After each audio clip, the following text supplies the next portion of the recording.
Pag-uwi ni Jeremy at EJ, agad namin silang sinalubong sa labas ng bahay.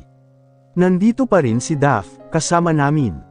"Hi, baby," si Jeremy at humulik sa pisngi ko. Nilagay niya ang kamay niya sa bewang ko at hinalikan pa muli ako sa bandang leeg. Natatawa kong kinurot ang tagiliran niya. Sobrang clingy niya kahit pa nakatingin ang mga anak niya sa amin. But our children seemed happy about it. "Hi Tita Daph." Si EJ na lumapit kay Daph para humulik sa pisngi pero lumapit muna siya sa akin para halikan ako sa pisngi at labi ko. "Did you have fun, kuya?" Tanong ko. He nodded and smiled. "Sobra mama, and I am excited to learn more." Sabi niya. Kanina kasi, sinabi niya na pwede ba daw siyang sumama sa papa niya kasi gusto niyang makita paano mag-work si Jeremy. Hindi ako pumayag kasi may pasok sa school but iyon, pinilit nila ako magkakapatid kaya napapayag ako. "Papa, how was it?" Ang nagtanong ay si CJ sa papa niya. Kumunot ang noo ko. "Kuya is good," sagot ni Jeremy at nag-thumbs up pa siya. Lumapad ang ngisi sa labi ng apat at tumingin kay EJ. "Wow, I'm so proud of you Kuya EJ." Sabi ni AJ at pumalakpak pa. "Anong meron?" Tanong ko. "Secret mama," sabay na sabi ng quintuplet kaya bumaling ako kay Jeremy na nagtataka. I'm hoping na siya ang sisigot pero kinindatan niya lang ako. "It's our secret babe," aniya nang makita ang kalituhan sa mukha ko. Pinagsingkitan ko siya ng mata ngunit hinalikan niya lang ako ulit sa labi. Tumingin ako sa harapan at naabutan si Daph na pinapanood kami. Tumingin ako muli kay Jeremy. Naalala ko nag-hypothetical question kuno ni Daph. "May tinatago ka ba sa akin Jeremy?" "Tara na, kumain na tayo," sabi ko at sabay kami lahat na nagtungo ng kusina. Nagsiupuan na ang lahat at handa na para kumain. Tumingin ako kay Jeremy nang maramdaman ang kamay niya sa ilalim ng mesa. "Bakit?" tanong ko. Umiling siya at dinala ang kamay ko sa labi niya saka hinalikan ito. "Bakit ang clingy mo?" tanong ko. "I just feel like to do it," aniya at hinalikan muli ang kamay ko. Nagsimula ng dumaldal ang bawat isa sa mga anak ko at mostly, sila, tinatanong ang kuya nila sa mga ginagawa nito sa office ni Jeremy. Si EJ naman ay masayang nagkikwento sa experience niya kanina. Nang matapos kumain, nag-usap muna si Daph at Jeremy tungkol sa business habang ang mga bata, nasa kwarto na para makapag-half bath. Nang gusto nang umuwi ni Daph, hinatid ko siya sa labas ng bahay. Nagpresente si Jeremy na ihahatid namin siya but ayaw niya dahil dala naman daw niya ang sasakyan niya. "Mag-iingat ka," ang sabi ko. Nguniti siya at niyakap ako. Nasa gate ako, si Jeremy nasa malapit na pintuan lang dahil tinawag siya ni CJ. "I saw Jeremy with a woman sa hospital the other day. May kasama silang bata. I don't want you to overthink but I am certain that the child called him Papa." Bulong ni Daph sa akin habang yakap ako. Nang humiwalay siya, lumipat ang paningin kay Jeremy na nasa likuran ko. Kinabahan ako, hindi ko alam anong sasabihin. Naisip ko na ito kanina, pero itong sinabi ni Daph, bigla akong hindi mapakali. Sa ideyang may anak si Jeremy sa iba, nakakakaba.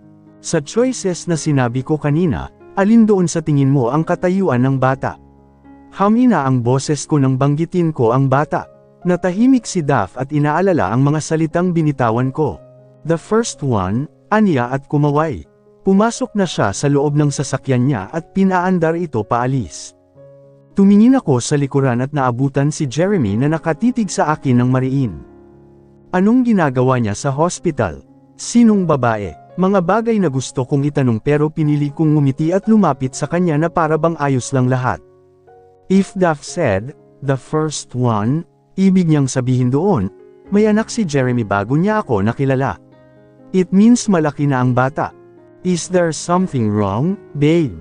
tanong ni Jeremy. Umiling ako at yamakap sa kanya. "I trust this man. Kung may anak man siya o ano, hihintayin kong sabihin niya." Malaki ang tiwala ko sa kanya. Sapat na sa akin na ako pa rin ang mahal niya kahit noong ikinasal siya kay Mathilda. And kilala ko si Jeremy bago kami nagkakilala. Marami siyang babae dahil nagre-rebel siya sa dad niya dati. Baka isa doon sa babae niya ang nadisgrasya niya. "Wala, let's go, matulog na tayo." Akala ko aalis na siya pero hindi. Nanatili lang siyang nakapulupot sa akin habang hinahalikan ako sa ulo. Let's do it, babe. I miss doing it with you, bulong niya na nagpatayo ng balahibo ko sa katawan. Tumingin ako sa mata niya at naabutan ang mapaglaro niyang ngisi at ang matang puno ng pagnanasa. Do it? Tanong ko, natatawa. Yeah. Nilapit niya ang mukha niya sa tenga ko at bamulong. Tonight, when AJ is sleeping, Anya. Natatawa ko siyang kinurot sa tagiliran. Okay, sabi ko na namumula rin. Let's go, he huskily said. Imbes papasok na kami sa bahay, naabutan namin ang quintuplet na nakatingin sa amin dalawa ni Jeremy sa harapan ng pintuan. Nakapantulog na sila, at may dalang unan. Pareho pa sila ng pantulog na suot. Si EJ may dalang cellphone. Opo lolo, Papa said, let's do it when AJ is sleeping. Sabi ni EJ sa cellphone na hawak niya. Narinig ko ang tawa ni chairman sa kabilang linya. Agad akong pinamulahan sa pinaggagawa ng mga anak namin. Papa, anong gagawin niyo ni Mama? Magpa-play kayo. Alam kong walang kaalam-alam ang mga bata sa sinabi ni Jeremy pero tinablan ako ng hiya. Kaya tuloy, nagtago ako sa dibdib ni Jeremy. Yes baby, magpa-play si Mama at Papa, sagot ni Jeremy. Anong e-play niyo? Si CJ na nakakunot ang noo. Jackstone, sagot ni Jeremy. At nakagat ko na ang labi ko dahil natatawa na ako. Si chairman rin ay grabe na ang tawa sa kabilang linya. Papa is lying. Si BJ na kunot ang noo. Siguro may new game siya na si Mama lang ang invited. Doon ako matutulog sa kwarto niyo Papa. BJ. Ako rin.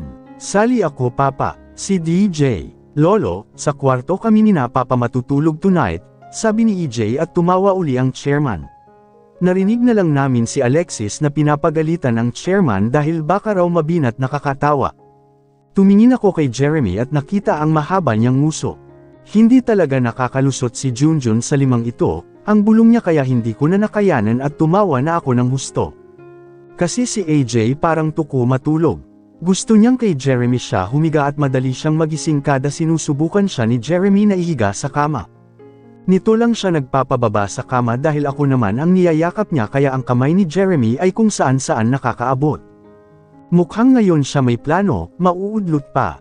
Ang galing tumiming ng mga anak ni Papa, sabi niya at binuhat si AJ at kiniliti ito.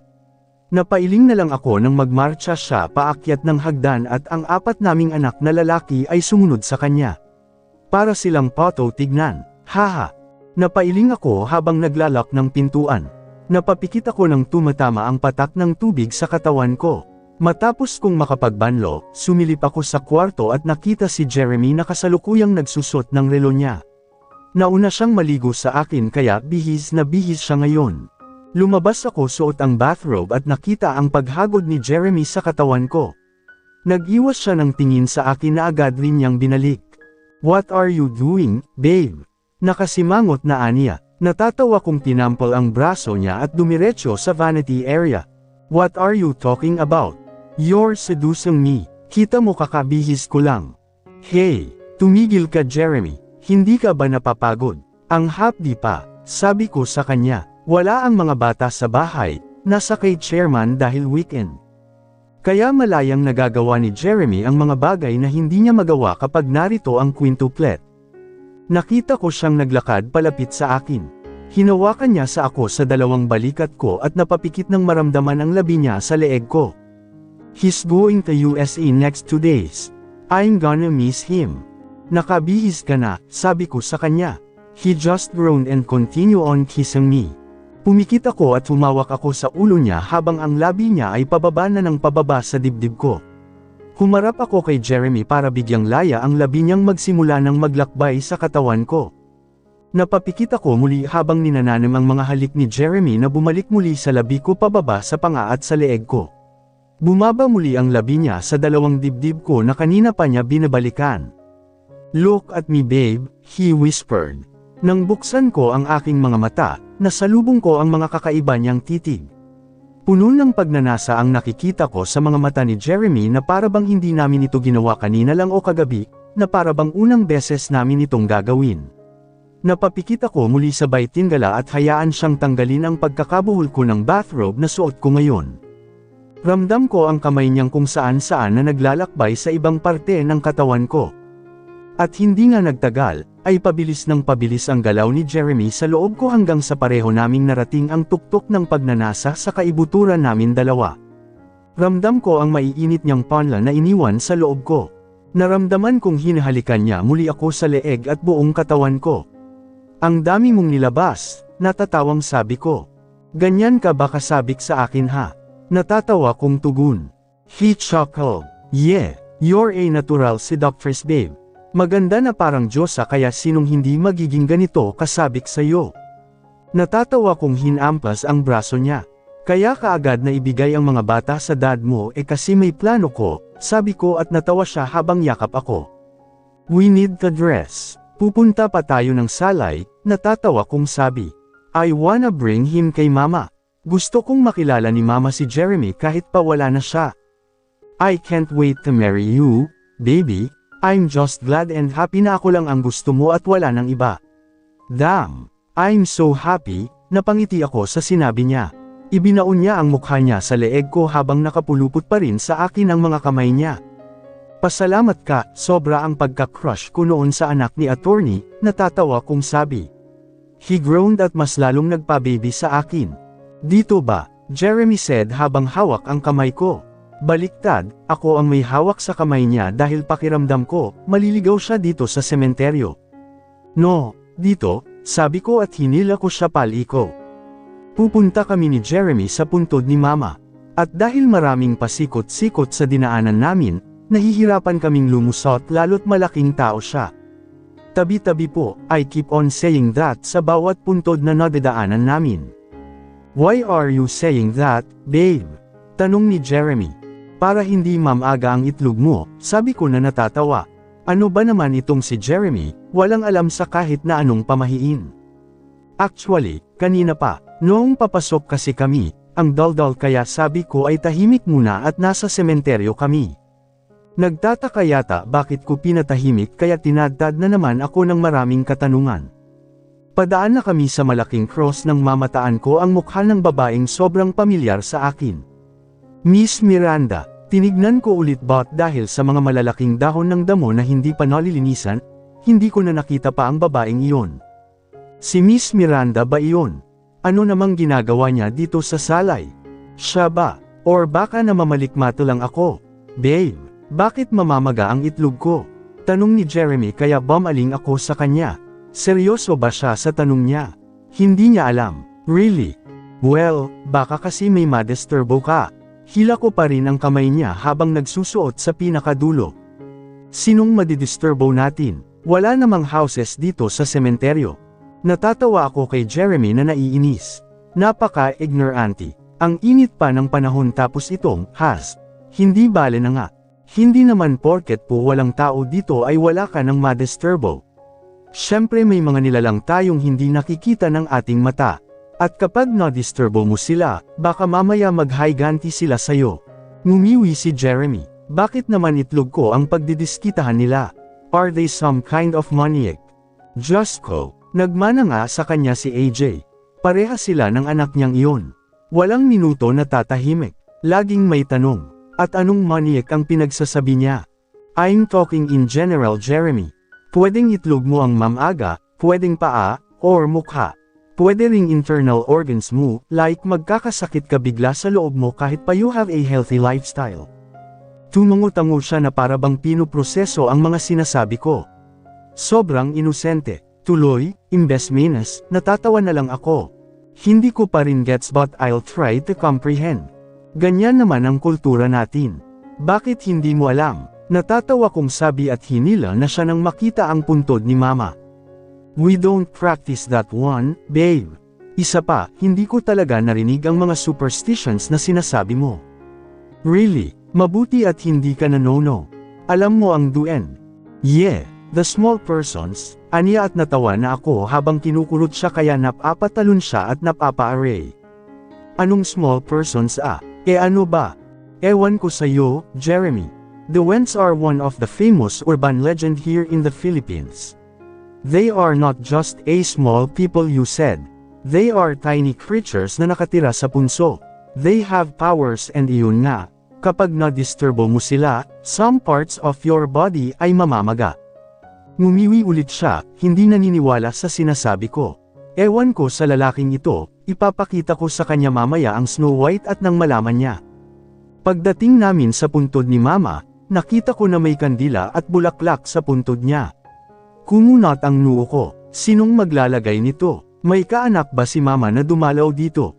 But I'm certain wala, kasi kung meron, sa kanya sana ako iniwan ni Mama. Someone's been here, sabi ni Jeremy habang nakatingin sa kandila. Yeah, pero wala naman kaming kamag-anak. Baka namali lang ng lagay. Sabi ko at pinabayaan ang kandila na nakasindi para kay Mama. Kinuha ko ang bulaklak na binili namin ni Jeremy at nilagay iyon sa ibabaw ng puntod ni Mama. Kahit ang area ni Mama ay malinis. Mukhang kalilinis lang dahil ang damo sa tabi niya, parang kakabunot lang. Pero kung sino man yung dumalaw dito if meron man, baka kakilala ni Mama o baka kamag-anak na hindi ko kilala. Pagkatapos sindihan ni Jeremy ang kandila, agad ko siyang pinakilala kay Mama. Ma, si Jeremy po. Ama ng mga anak ko, ang sabi ko sabay ngiti. Humawak si Jeremy sa bewang ko at hinalikan ako sa ulo. Hi Ma, kamusta na kayo dyan? Siya. Ang saya ko na kay Mama, siya kay Mama. I'm sure kilala ni Mama si Jeremy sa langit. Alam kong binabantayan niya ako eh. Naki Mama ka na kay Mama natatawang sabi ko. Tinaasan niya ako ng kilay. Si Mama nagsabi na Mama ang itawag ko sa kanya, sabi niya sa akin. Napailing ako at ang dami niyang kalokohan na naiisip. Nagsalita si Jeremy, kinakausap si Mama at sa tabi ko mismo. Sinabi niya na aalagaan niya ako at mamahalin kasama ng mga anak namin. Nadala ko na dito ang quintuplet. Ilang beses na. Ngayon lang, hindi namin isinama dahil hindi kami magtatagal masyado ni Jeremy. Uuwi kami sa bahay namin sa Salay para mabisita ko ito. Napagkasunduan namin na sulitin ang araw habang nasa Pinas pa siya kaya ang mga bata ay naroon sa lolo nila. Nagtagal pa kami ng halos 1 oras dito kay Mama bago kami nagpasya na umuwi. Ngunit bago kami lumabas ng sementeryo, nagpausok muna kami ni Jeremy. At opo, marami na naman po siyang tanong sa akin. Is it necessary? Ang baho na natin, aniya habang inaamoy ang damit niya. Nagbayad pa nga kami sa mga bata kanina na nagbabantay doon sa pinausukan nilang patay na damo. Oo, kailangan magpausok Jeremy para hindi kasundan ng mga kaluluwa dito. What? Paano nila gagawin iyon? We're using a car. Makakasunod sila. Do they have a car? Alam kong matalino si Jeremy, pero ngayon, hindi ko alam. Jeremy, ang dami mong tanong. Karina, sabi ko at hinila siya pabalik sa sasakyan niya. Pagdating namin sa kanto sa bahay, umalis muna si Jeremy para maghanap ng vulcanizing shop at mukhang kinulang sa hangin ang gulong niya. Ako naman ay papasok na sana ng bahay ng saktong pagdaan ng taxi sa harapan since nasa tabi ng daanan ng bahay. Nanlaki ang mata ko nang makita ang mukha ng babaeng nasa loob noon. Miss Miranda. Siya nga iyon. Anong ginagawa niya dito sa Salay? Dito ba siya nakatira? May kaanak siya dito. Sa pagkakaalam ko, si Mathilda wala dito. Nasa San Roque lang. So bakit napunta dito si Miss Miranda? 5 minuto rin akong natulala habang nakatitig sa taxi na papalayo na sa akin. Ayos na ang gamit mo lahat. Yes. Iyong passport mo. Inayos mo na kagabi. How about your suits? Kumpleto ba? Babe, natatawa si Jeremy habang papalapit sa akin. Agad niya akong niyakap para pakalmain. Nagnaalala kasi talaga ako, actually kagabi pa. Aalis na siya ngayon pal iPad ng US. Jeremy, nagnaalala ako eh. Paano kung hindi sila pumayag na mag-divorce kayo? Kinakabahan kong tanong. Caroline, ano ka ba? Bakit naman sila hindi papayag kaming dalawa gusto ni Jeremy nito? Napatingin ako sa likuran at nakita si Mathilda na natatawa sa akin. May dala na siyang mulito ngayon and ready to go. Kasama niya ang anak niya at si Andrew. Isasama niya sa US. Hindi ako pwedeng sumama at mga bata dahil may pasok sila sa eskwelahan araw-araw. Tumingin ako kay Jeremy. It's fine. Everything will be fine, baby. Sabi niya sa akin but I am not still convinced. Napapraning kasi ako na malayo siya. Hindi na ako sanay na hindi namin siya makasama gabi-gabi. Jeremy, hinalikan niya ako sa labi at ngumiti. Take it easy. Everything will be fine. Ngayon ka pa ba kakabahan? Lumaylay ang balikat ko at humarap sa kanya. You looked so cute. Natatawa pa siya habang pinagigilan ang labi ko. Iyong quintuplet, ayaw kang makitang umalis. Nasa kwarto ang 5. He chuckled after I said that.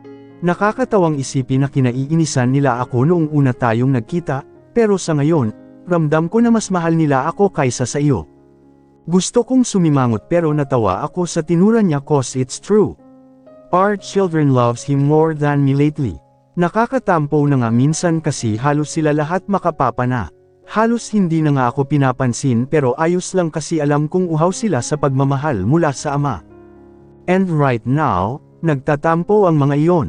Ayaw nilang umalis si Jeremy at mukhang nagkasundo pa na sa kwarto lang sila buong araw. Opo, ganoon ang mga anak namin kung magtampo. Nagkakasundo talaga. Sige na, puntahan mo muna sila at baka umiyak pa ang mga iyon na umalis ka na hindi man lang sila kinausap, sabi ko sa kanya. He nodded at inawan kami ni Mathilda para puntahan ang quintuplet. Nang umalis si Jeremy, ibinigay ni Mathilda si Riley kay Andrew at lumapit sa akin. We're not really close as of now pero yung kapag nagkikita kami, parang automatic na yung ngingiti kami sa isa't isa.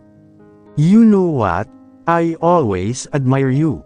Cause you really know what you like to do. You're so brave and full of life. Kaya sobra akong naiinggit sa'yo noon.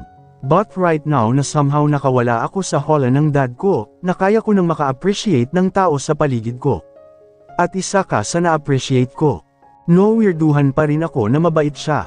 Hindi ako sanay. Kaya iyon, sinabi ko na.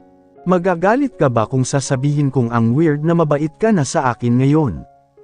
Akala ko magagalit siya pero sobra siyang natawa. Nalito tuloy ako sa reaksyon niya. Andrew, am I bad? Tanong niya kay Andrew na natutuwa habang nakatingin kay Mathilda na natatawa. Lumapit si Mathilda sa akin ulit at inakbayan ako. What do you think, Andrew? Tinanong niya si Andrew.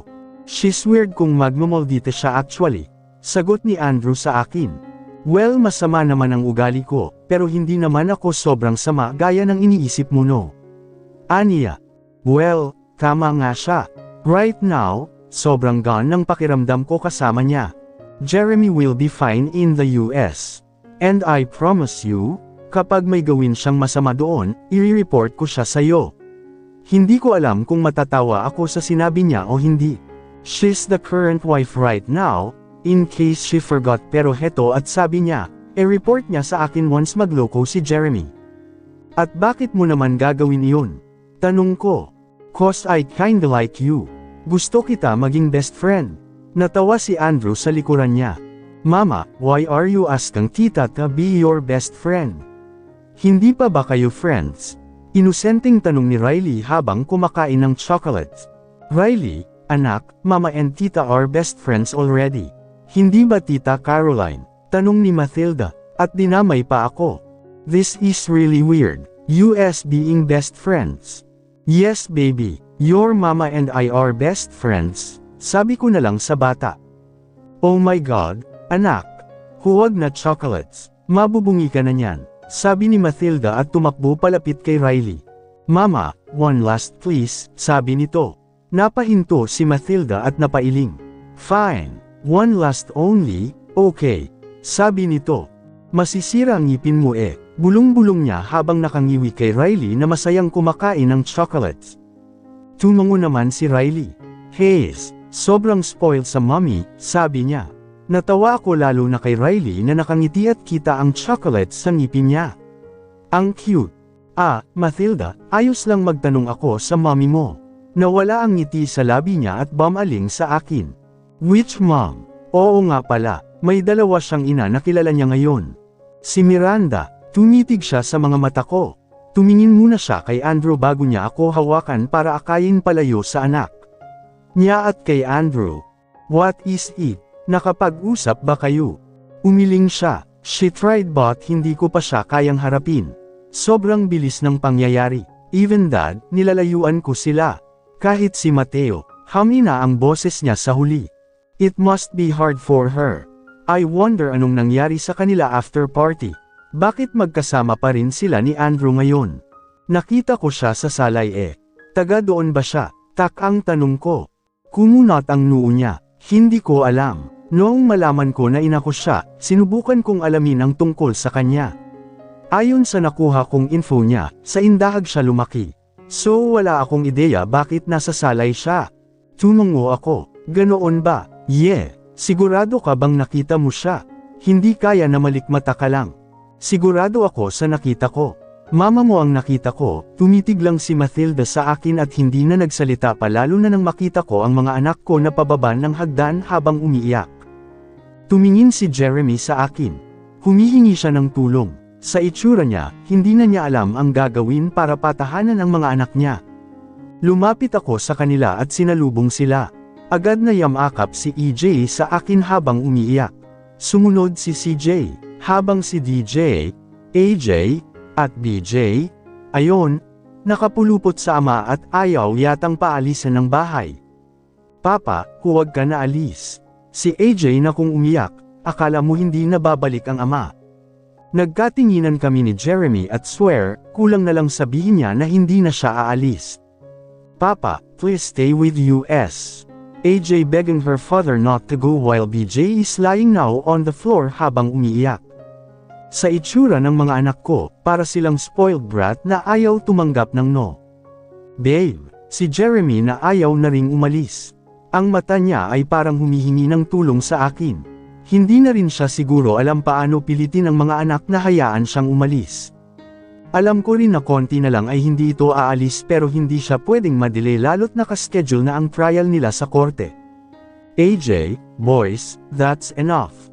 Uuwi rin naman si Papa eh. Kinuha ko si AJ kasi para na siyang linto nakakapit kay Jeremy at ayaw bumitaw. Mas lalo pang lumakas ang iyak niya nang kinuha ko siya at gusto pang bumalik sa papa niya. AJ, you're hurting me. Gusto mong masaktan si Mama. Sa sinabi ko, bigla siyang tumigil kakawala. Sa sobrang inis niya, ibinaon niya ang mukha niya sa leeg ko at umiyak doon. Mama, Papa is leaving. Baka hindi na siya babalik. Mama, please, tell Papa huwag na siya alis. Pagmamakaawa niya sa akin, si Jeremy, ang luha sa mata niya, nasa gilid na. Alam kong sobra rin siyang nahihirapan. Napabuntong hininga ako. AJ, Papa will be back. Hindi siya aalis ng matagal kasi Papa will misses US so much. Kaya after ng work niya sa US, babalik rin siya kaagad. Bakit hindi tayo kasama? Si Riley naman sasama siya kay Tita Mathilda at Tito Andrew. May pasok kayo sa school at si Riley, hindi pa siya nag-aaral. At baby pa siya kaya hindi pwedeng malayo siya sa mama niya. Tumingin ako kay Mathilda, Riley, at Andrew at naaawa sila habang pinapanood kami. Si DJ, nakapulupot ang kamay sa malita ni Jeremy na kung pwede lang niyang itapon, ginawa na niya. Kuya, si Jeremy na hinawakan si EJ habang nasa tabi niya, umiiyak. Halos hindi na sila makahinga ng maayos sa iyak nila. Anong promise mo kay Papa? Aniya, Emmanuel will protect his siblings, sabi ni EJ pero patuloy pa rin umiiyak. I know nakakaawa sila tignan, but they look so cute even Jeremy. Very good. Hindi ba strong ang kuya ng family? Tumungo si EJ pero panay pa rin siya punas sa luha niya. Tama na iyan, anak. Papa will come back. Hindi naman ako magtatagal doon eh. Si Jeremy na napapikit na at nahihirapan habang yakap si EJ. Lumapit sa kanya si DJ at CJ, yamakap rin sa kanya ang mga ito and Jeremy tell them his promises na babalik siya, na sa pagbalik niya, sasakay kaming lahat ng cruise ship. Nang marinig ni BJ ang cruise ship, umupo ito sa sahig. Tumingin siya kay Jeremy and Jeremy knows right away na nakuha noon ang atensyon ng mga anak niyang lalaki. Hindi ba it's your dream to ride a cruise ship, son? He asked Bryce. BJ nodded. Inabot ni Jeremy ang kamay niya at niyakap ito. Then, pagbalik ni Papa, sasakay tayo sa cruise ship kasama ni Mama. Okay ba iyon? Opo Papa, BJ replied softly. Ngayon, lahat na ng boys ang yakap niya habang pinaghahalikan ng mga ito sa NOO. Don't cry kuyas. Tito will come home after his business in US, Riley said na naaawa na habang nakatingin sa mga kuya niyang basa na ng luha at pawis ang mukha. Gusto niyang pagaanan ang mga kalooban ng mga ito. Nang kumalma na ang quintuplet, hinatid na namin sila Jeremy sa garage. Alam kong sa bawat hakbang ni Jeremy ay ayaw niya talagang umalis. Nafi-feel ko sa kanya na hirap siyang iwan kami ng mga bata pero kailangan na nilang umalis ngayon at baka maiwan pa sila ng flight nila. Hinalikan muna kami ni Jeremy isa-isa bago siya sumakay sa sasakyan niya. Hindi na namin siya ihahatid sa airport dahil baka itong quintuplet, magmatigas at pilitin pang sumama sa papa nila. Nang makaalis na si Jeremy kasama nina Mathilda, doon na umiyak ng malakas ang quintuplet.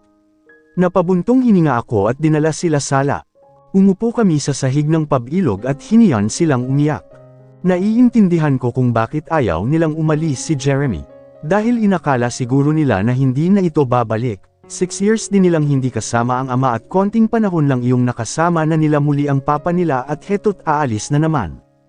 Here's mama's deal. Liyak natin lahat ng lungkot at sakit sa pag-alis ni papa but after that, you need to promise na hindi na kayo muling iiyak pa. Mamaya, bukas, hanggang sa hindi pa makakauwi si papa, hindi na kayo iiyak. Mama, I'm scared. What if papa will never come back? Si AJ. What papa promise you? Did he promise that? Umiling siya. Kaya babalik si papa kasi nag-promise siya na babalik siya. O heto, kailan nag-promise si papa sa inyo na hindi niya tinupad? Meron ba? Sabay-sabay silang umiling. Hindi ba ni-break ni papa ang promise niya mama? Sagot ni DJ. Because that's your papa, mga anak. Hindi talaga siya nagbi-break sa promise niya. And hey, sobra niya tayong love. Bakit naman hindi siya babalik? Tumungo sila at napangiti ako nang sabay talaga silang huminto sa pag-iyak. That's it. Stop crying na mga anak cause when your papa comes back, we'll be legal to his life. Wala na siyang ibang pamilya, bukod sa atin. I am selfish too. Ayaw kong ibahagi si Jeremy. Gusto ko akin siya, sa amin lang siya ng mga anak niya. Ngayon na maayos na ang lahat ng pamilya niya, tanggap na ako ng chairman, nagbago na ang pangarap ko. Kung sinong mang anak ni Jeremy sa pagkabinata ang tinutukoy ni Daph, mananatili siyang anak sa labas. Ipaglalaban ko ang karapatan ng quintuplet. Si Jeremy kasama ng yaman niya, ay para lang sa mga anak ko. Humiga ang quintuplet sa lap ko at maya-maya lang, nakatulog na sila. Pinabayaan ko lang na makatulog sila habang ako ay nakasandal sa sofa. Tumingin ako sa kamay ko at nakita na may diamond doon mula sa singsing.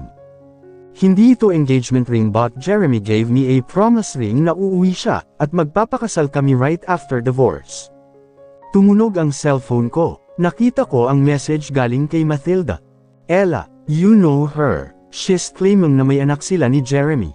Be careful, mukhang mas makapal ang mukha ng babaeng iyon kesa sa akin. Hindi ko sinabi kanina at baka magka-problema sa pag-alis ni Jeremy. Hope this will helps. Don't worry, I'll keep my promise. I'll keep an eye on Jeremy.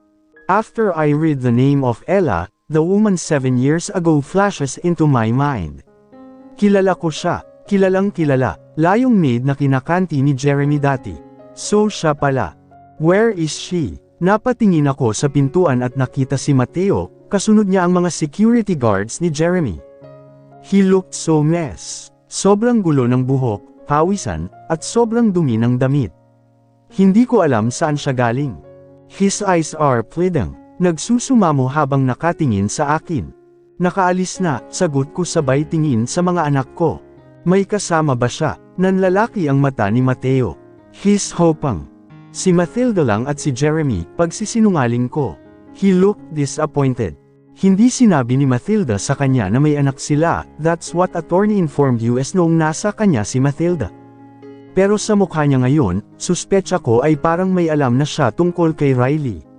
Or mali ako ng akala. It must be hard for them. Mahal lang siguro niya si Mathilda at ganoon rin naman kasi si Mathilda sa kanya. Totoong mali na nga na may relasyon sila kahit hindi sila magkadugo dahil pareho sila ng apelyido. Sa mata ng batas, at ng mga tao, kasalanan iyon. Mas lalo nang naging mali ngayon na tunay pala silang magkapatid. Pati sa mata ng Diyos, mali iyon.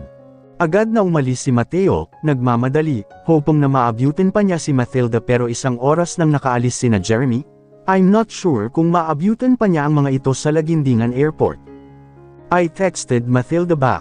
Hindi ko lang alam kung mababasa ba niya agad. Mateo was here. He's after you. Natawa ko after I sent that. Kailan pa kami naging informant ng isa't isa? Isa-isa kong kinarga ang mga anak ko sa kwarto namin ni Jeremy. Hiniga ko sila sa kama. Bumaba ako para makapagluto ng kakainin nila oras na magising sila. Busy ako sa kusina at iniisip ko na ang gagawin ko sa susunod pang araw. Ibinili ni Jeremy ang kumpanya pero hindi naman ako obligado na tumutok doon dahil nandito naman ang chairman. Si chairman pa rin ang hahalili doon habang wala pa siya.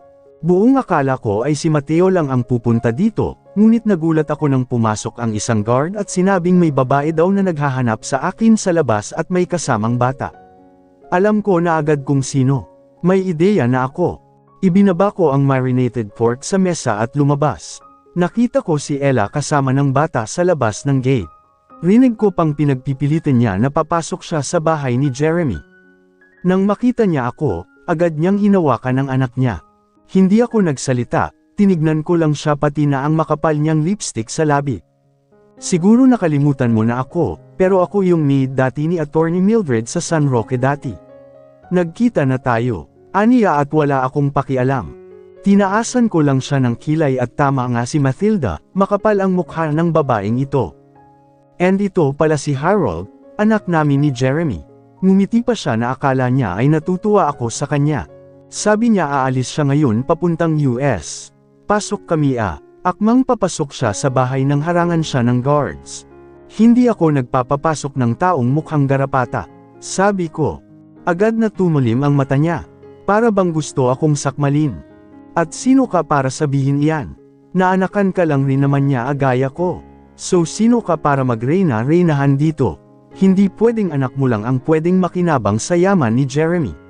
Dapat anak ko rin. Hindi ko alam saan siya humuhugot ng kakapalan ng mukha niya.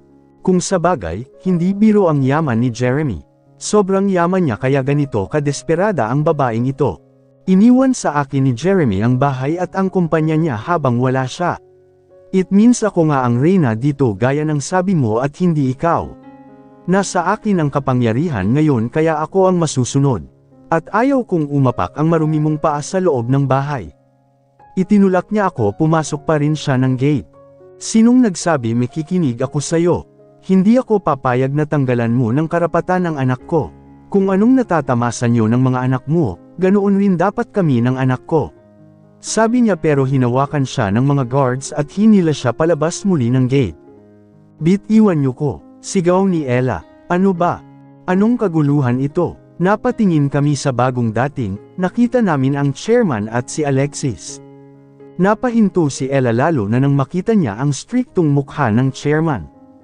Hi po papa. Napataas ang kilay ko sa sinabi ni Ella sa chairman at nakita ko rin si Alexis na tinaasan ng kilay si Ella matapos tawagin no ng chairman. Anak, this is your lolo. Magmano ka, ang bata namang si Harold na kasing edad lang mga anak ko ay lumapit sa chairman para magmano sana ngunit binawi ni chairman ang kamay niya. Tumakbo ang bata sa ina niya at yamakap. Papa, apo niyo rin po ito. Anak namin siya ni Jeremy. Sabi ni Ella sobrang trying hard na kumbansihan ang chairman sa sinasabi niya. Wala akong apo sayo, matigas na sabi ni chairman. And don't call me papa. Nasusuka ako sa mga kagaya mo. Nanlaki ang mata ni Ella. Sobra siyang nasaktan at napahiya sa sinabi ng chairman. Lumapit ako kay Alexis para halikan siya sa pisngi at kay chairman para magmano bilang respeto. Ang mga bata, tanong ng chairman. Natutulog po sila sa kwarto, chairman. Napagod kakaiyak, biglang nag-alala ang mukha ng chairman. Kawawa naman ang mga apo ko. Sabi niya, nako Caroline, kanina pa iyan hindi mapakali. Gusto agad pumunta dahil baka raw umiiyak ang mga apo niya, natatawang sabi ni Alexis. Ngumiti ako, pasok po muna kayo, sabi ko. Aalis na sana kami nang magsalita na naman ulit si Ella. Bakit? Napatingin kami sa kanya ulit. Tumataas na ang boses niya. Galit ang mata niyang bumaling sa akin. Agad niya akong itinuro. Bakit siya gusto niyo? Hindi ba kabit siya ni Jeremy? Bakit siya tanggap niyo? Pareha lang naman kami ng babaeng iyan Bakit tanggap niyo ang mga anak niya? Bakit anak ko hindi niyo tanggap? Ang kapal, bulong ni Alexis habang nakatitig kay Ella. Huwag mong ikumpara ang sarili mo sa kanya. Sabi ng chairman, magkaiba kayo. Siya, anak ko lang naman minahal niya mula noon hanggang ngayon. Ikaw, sino-sinong lalaki ang nakasama mo maliban sa anak ko? Anong pinagkaiba niyo? Si Caroline matinong babae, ikaw Makati. Sabi ng chairman at inutusan ng mga guards na ilayo sila sa harapan namin. Let's go, sabi ng chairman at inakay ako papasok ng bahay. I know that's a bit harsh. Mukhang ganoon na nga ang ugali ng chairman. Pero hindi ko mapigil ang matuwa dahil ipinagtanggol niya ako.